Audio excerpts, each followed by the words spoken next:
Hi guys, welcome back to my channel and welcome officially to the Formula One 2026 season.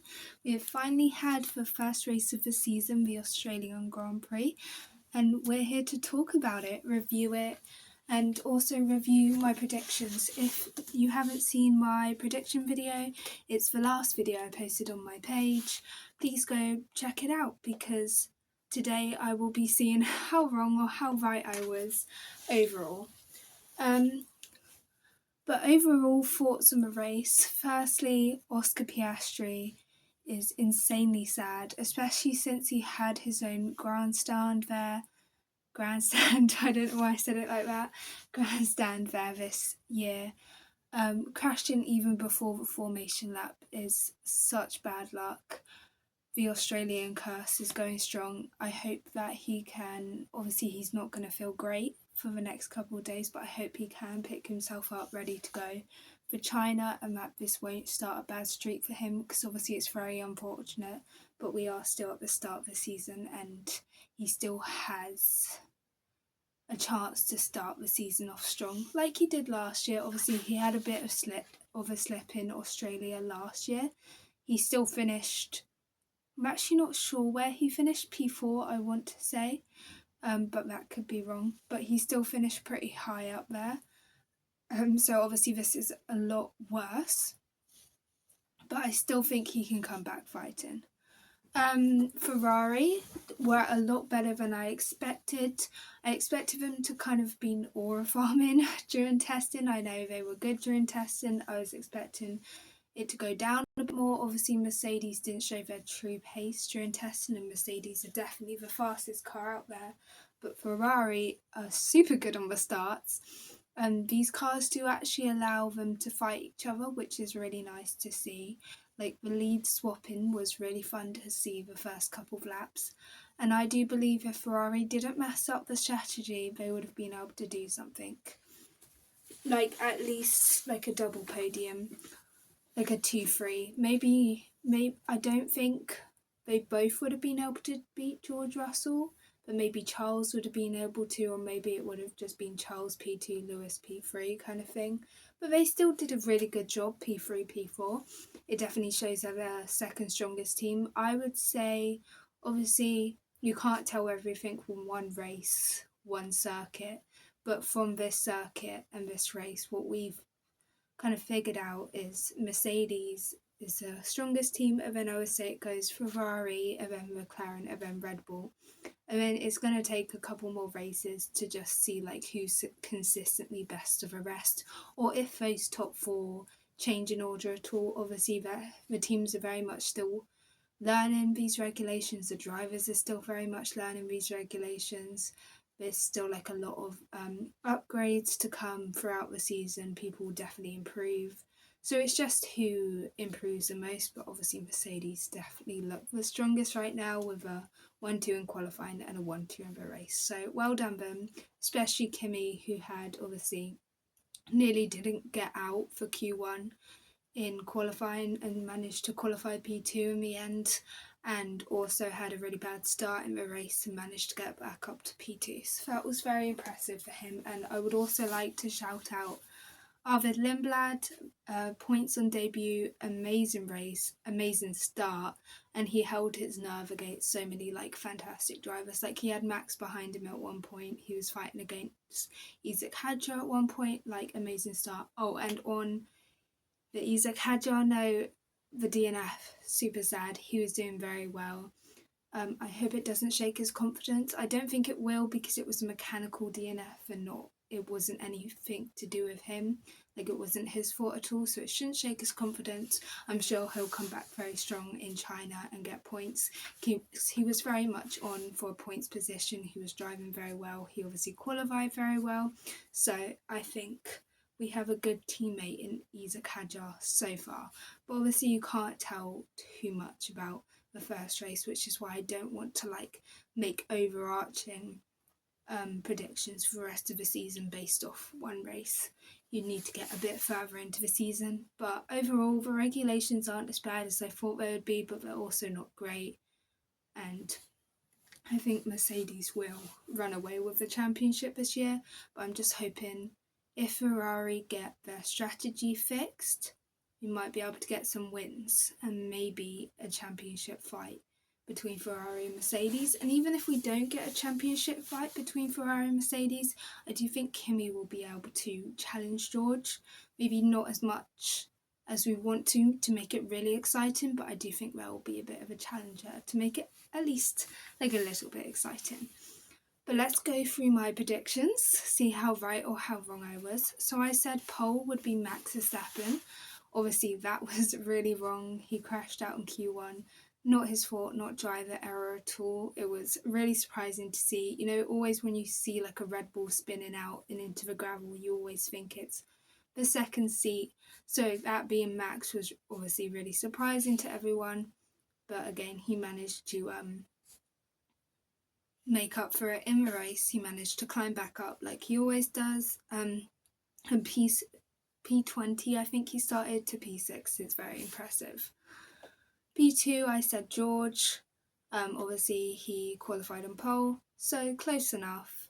I just expected Max to just pull it out the bag like he so often does, but it makes sense for George to be P2. And then P3, I said Charles Leclerc would qualify P3, which was close. He was P4.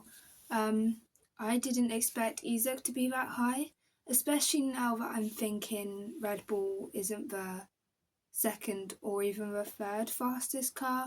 That was a very impressive qualifying from Isaac, but maybe Red Bull's just the fourth fastest car in race pace, and maybe it is closer to second or third fastest car in qualifying. Again, we'll have to have a couple more race weekends to figure that out, but that was a great performance from Isaac. So none of those were right, but again for qualifying I said Kimi Antonelli would be out in Q1. I just expected a big driver to be out in Q1 just to cause some drama, new regulations, like they're still going to be wrapping their heads around it. And obviously it turned out to be Max Verstappen out in Q1, which I never would have predicted. I just predicted Kimi because he's like, I feel like he's made a couple of mistakes when it comes to qualifying before, and like the pressure of having the best car on the grid might have got to him, but he did very well during qualifying. Obviously he only had one lap to get out of Q1 and he managed to do it, so that was very impressive. And I said no red flag in quali. Obviously I was wrong about that. There were at least two, I believe, red flags in quali. I don't remember. Obviously I know there was one for Max and I believe there was one for someone else. I don't know, I think Gabriel Bortoleto stopped in the pit lane. That might have been a red flag. Also, it's a shame that Nico couldn't start the race. Oscar and Nico not starting the race was not a great start to the season for either of them. And obviously 2 DNSs, which is a shame. Excuse me.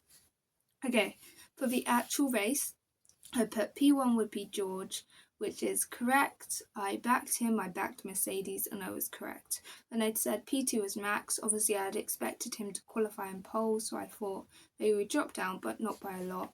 Obviously, he qualified P20, so working his way up to P6 was impressive, but that does make my prediction wrong. And then P3, I said Lando. I expected him to qualify higher than P6, and I obviously expected him to finish higher than P5, but now seeing the pace of the McLaren compared to a Ferrari and Mercedes, I do think P5 is the best we could have got, and I'm very happy that we got P5. Obviously I'm a Lando fan, if anybody's wondering.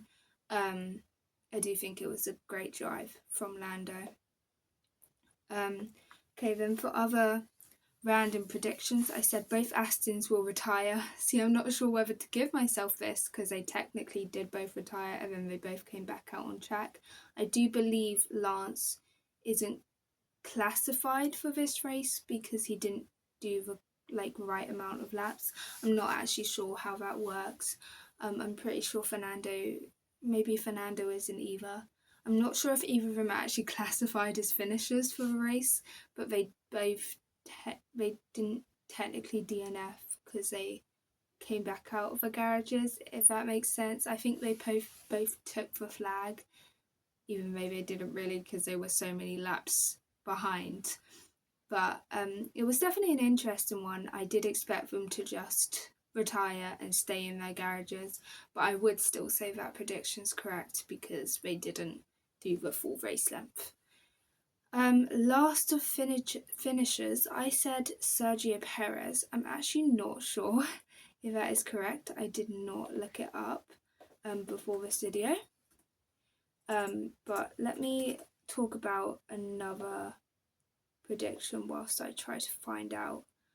Okay, I said Mercedes would be leading the constructors. Obviously, that was a pretty safe bet, especially because I was sure that George was going to win.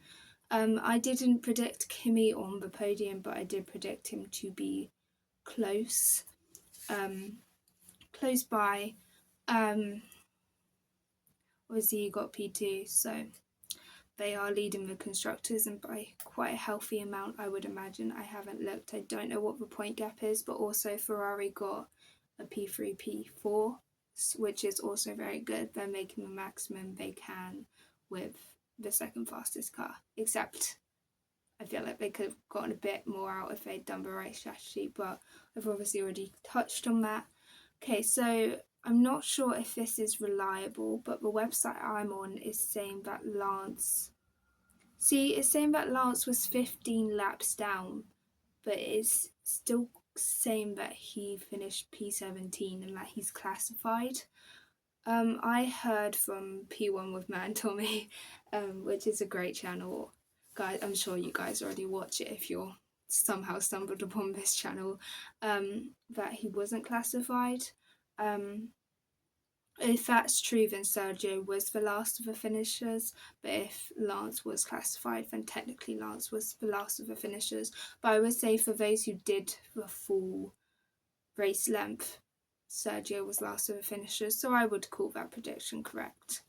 Okay, then I said there will be a safety car, which wasn't true. There wasn't a full safety car, but there were 2 VSCs, virtual safety cars, so halfway true.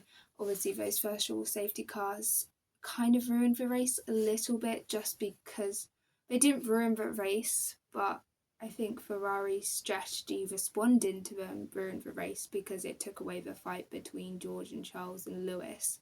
And I'm sure Kimi would have come and joined that fight pretty soon after if they'd all pitted off under the virtual safety car and stayed together. But obviously that's not really the virtual safety car's fault, and there were 2 during the race. And then I said Ollie Behrman will be best of the rest. It was a bit biased because I'm an Ollie fan, but I also did expect Haas to be really good. And I was correct. Ollie got P7, I believe was that best of the rest. Yeah, I believe so. Ollie got P7, which was best of the rest. I predicted him P8 because I predicted Oscar to finish the race. No, I predicted him P9 because I predicted Isaac and Oscar to finish the race in the top 8. Obviously 4 top teams, 8 top drivers, Ollie best of the rest. But out of the top drivers that finished, Ollie was best of the rest. And it's how I expected the top drivers that finished in the top positions. And then I said Ferrari will be close to the podium but not on the podium. Obviously Ferrari, Charles, I was about to say Max Verstappen, could you imagine? Charles Leclerc was on the podium for Ferrari, which is amazing. Lewis wasn't, but obviously he was 1 place away, so I'd say that prediction's half true. Yeah, and they definitely could have got, well, I wouldn't say they definitely could have got better positions, but I think there was definitely more of a chance on what they actually gave themselves. But thank you guys so much for watching. I'm so happy Formula 1 is back. I will try to get a video up very soon about my predictions for the Chinese Grand Prix because that is this weekend. Lovely to go straight in with a double header and not have to wait for another F1 race too long. So I'll try to get that video out soon so you guys can see what I'm predicting for the Chinese Grand Prix. Thank you guys so much for watching. I will see you around. Bye bye.